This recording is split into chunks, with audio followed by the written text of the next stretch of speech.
ধর্ষক ভয় পায় যে আমি একটা নারী মানুষকে দেখতেছি আমি সম্মানের চোখে তাকাবো, আমি একটা নারী মানুষকে যেতে দেখতেছি আমি চোখ নিচের করে তাকাবো, একটা নারী মানুষকে যাইতে দেখলে না আমার তাকে টাচ করতে হবে, ও মাই গড সে আমার থেকে অনেক দূরে, তাহলে কোনোই দিয়ে একটা ঠেলা দেয়।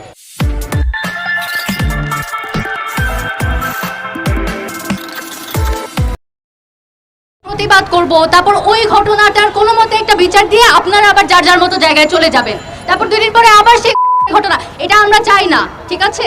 আমরা চাই বিচার হবে, সাথে এমন পরিস্থিতি সৃষ্টি করতে হবে যাতে ধর্ষক ভয় পায় যে আমি একটা নারী মানুষকে দেখতেছি আমি সম্মানের চোখে তাকাবো, আমি একটা নারী মানুষকে যেতে দেখতেছি আমি চোখ নিচের করে তাকাবো, চোখ নিচু করার কথা না বললাম, সম্মানের দৃষ্টিতে তাকাইলেই হলো। একটা নারী মানুষকে যাইতে দেখলে না আমার তাকে টাচ করতে হবে, ও মাই গড সে আমার থেকে অনেক দূরে, তাহলে কোনোই দিয়ে একটা ঠেলা দেয়। এগুলো করা যাবে না, এগুলো কোন ধরনের মানসিকতার পরিচয়? আরেকটা ব্যাপার হচ্ছে যে একটা ছোট ছোট বাচ্চারা ইদানিং হচ্ছে, এটা নিয়ে কোনো ভাইরাল হচ্ছে কি ধর্ষক ভিকটিম যে তার চেহারা, ধর্ষকের চেহারা কোথায়? আমি তো ধর্ষকদের নাম জানি না, আমি তো ধর্ষকদের চেহারা এত ভাইরাল হতে দেখি না।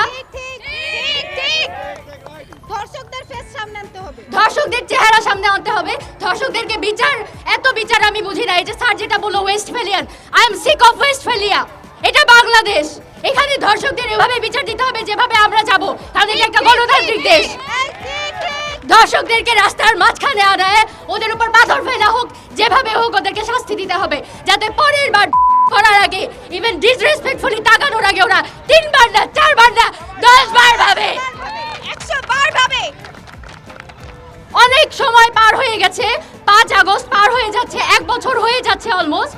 সময় আসছে আমাদেরকে পরিস্থিতিটা ঠিক করার, অ্যাট লিস্ট নারী জাতিরা যাতে মানুষের মতো বাঁচতে পারে এটার অধিকারটা আপনাদের আমাদের নিশ্চিত করা উচিত।